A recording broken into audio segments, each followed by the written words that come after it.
বাড়িতে থাকলে আমার পুরো দিনটা যেভাবে কাটে সেটা নিয়েই হচ্ছে আজকের এই ব্লগটা। তো সকালে উঠে দেখছি বৃষ্টির মতো কুয়াশা পড়ছে। তো সকাল সকাল উঠে পড়েছি আর এই হচ্ছে বিছানার অবস্থা। তো এখন বিছানাটা তাড়াতাড়ি করে গুছিয়ে নেব, কারণ এখন অনেক কাজ করতে হবে। আর সকালে উঠে আগে হচ্ছে বিছানাটা গুছিয়ে নিই, তাহলে আমার মনে হয় যে অনেকটা কাজ এগিয়ে যায়। আর আমাদের এখানে এত শীত পড়ে যে ভারী দুটো করে কম্বল গায়ে দিতে হয়, তাহলে গিয়ে শীত মানে। কিন্তু যারা শহরে থাকে তাদের হয়তো এত শীত লাগে না, কারণ সেখানকার জলবায়ু আর গ্রামের জলবায়ু অনেকটা আলাদা। তো যাই হোক, এরপর হচ্ছে ঘরটা এখন ঝাড়ু দিয়ে নেব। বাসি কাজগুলো আগে সেরে নিচ্ছি আর কি। আর এই তো তাড়াতাড়ি করে ঘরটা ঝাড়ু দিয়ে নিচ্ছি। আর এরপর হচ্ছে সামনের বারান্দাটাও ঝাড়ু দিয়ে নিলাম। আর এখন হচ্ছে যে বাসি উঠোন তো ঝাড়ু দিতেই হয় সকালে উঠে, তো উঠোনটাও সুন্দর করে ঝাড়ু দিয়ে নিচ্ছি। আর এত শীত পড়ছে কি বলবো, শীতে একদম কাবু হয়ে যাচ্ছি। আর এরপর চলে গেলাম ফ্রিজে, যে আজকে কি রান্না করা যায় দেখি ফ্রিজে কি কি আছে। আর ফ্রিজে গিয়ে দেখলাম যে একটা কুমড়ো পড়ে আছে। তো আজকে ভাবলাম এটাই রান্না করি, কারণ এটা অনেক দিন ধরে ফ্রিজে রয়েছে, রান্নাই করা হচ্ছিল না। আর কুমড়োটা কিন্তু একদম কচি ছিল। আর এই যে সুন্দর করে কুমড়োটা কেটে নিচ্ছি। সবজি খেতে আমার ভালোই লাগে, মাছ মাংস ডিমের থেকেও আমি সবজিটা ভালো খাই। আর সবসময় চেষ্টা করি নিজের প্রতিবেলার খাওয়ার মধ্যে কিছু সবজির আইটেম রাখার জন্য। আর এই যে সকালবেলা আজকে হচ্ছে এই কচি কুমড়োটাই রান্না করব, তাই সুন্দর করে কেটে নিচ্ছি এটাকে তাড়াতাড়ি করে। আর এখন চলে যাচ্ছি হচ্ছে জেঠুদের বাড়ি পুজোর ফুল আনার জন্য। তো এই যে দেখুন, জেঠুরা হচ্ছে বর্ষাকালে যখন এখানে জল থাকে সেই জন্য এখানে শাকও তৈরি করেছে। তো আমার না সাঁকোর উপর দিয়ে হাঁটতে ভীষণ ভালো লাগে, যদিও নিচ দিয়েও যাওয়া যায়। আর আমি লুকিয়ে লুকিয়ে যাচ্ছিলাম, কিন্তু অভিজিৎ আমাকে দেখে নিয়েছে। তো আমি ভাবছিলাম যে ওদেরকে একটু সারপ্রাইজ দেব। আর গিয়ে দেখছি যে বৌদিরাও সকালে রান্নাবান্নার আয়োজন করছে। এখানে যে বড় বৌদি কাটাকুটি করছে আর ছোট বৌদি এখানে আগুন জ্বালাচ্ছে, মানে রান্নার প্রস্তুতি নিচ্ছে। তো এরপর ওদের সাথে একটু গল্প করে ওরা কি খাবে না খাবে এগুলো জেনে টেনে এসে পুজোর ফুল নিয়ে আমি চলে এলাম, কারণ তাড়াতাড়ি করে রান্না করতে হবে, কারণ বাবা আবার খেয়ে স্কুলে যাবে। আর তারপর এক পাশে হচ্ছে আলু ভাজা আর আরেক পাশে তাল বসিয়ে দিয়েছি।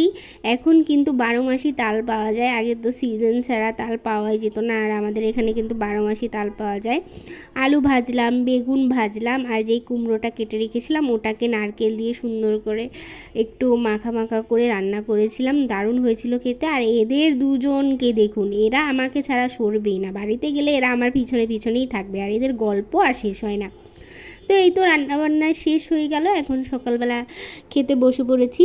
যা যা রান্না করলাম আপনারা তো দেখলেনই। রান্না করেছিলাম কুমড়ো, আলু ভাজা, বেগুন ভাজা, আর গাছের একদম ঝাল ঝাল লঙ্কা নিয়েছিলাম। আর সকালবেলা এই রোদে বসে খেতে কিন্তু দারুণ লাগে, শীতের রোদ বলতেই অন্যরকম একটা অনুভূতি। আর আমার কিন্তু এভাবে বেগুন খেতে ভীষণ ভালো লাগে।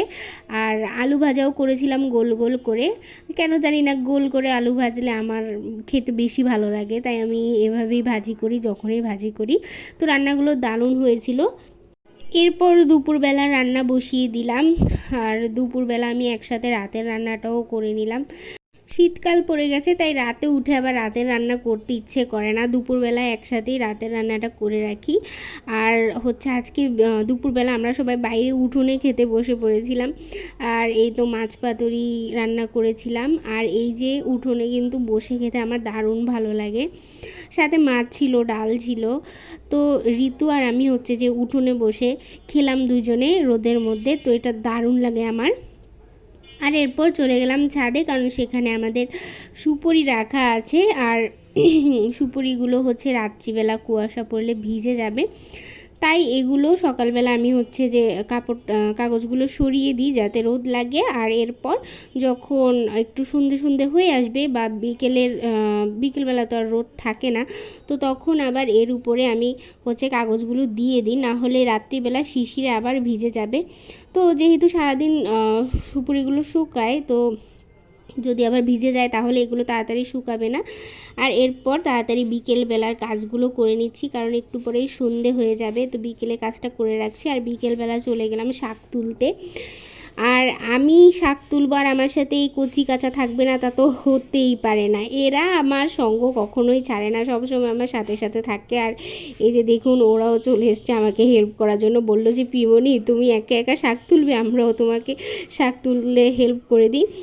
আর এরপর যখন শাক টাক তোলা হয়ে গেল, গিয়ে দেখলাম যে সবাই এখানে বিকেলের রোদ এনজয় করছে, তো আমিও একটু বসে এনজয় করলাম। আর এরপর সন্ধ্যাবেলা আমাদের বাড়ি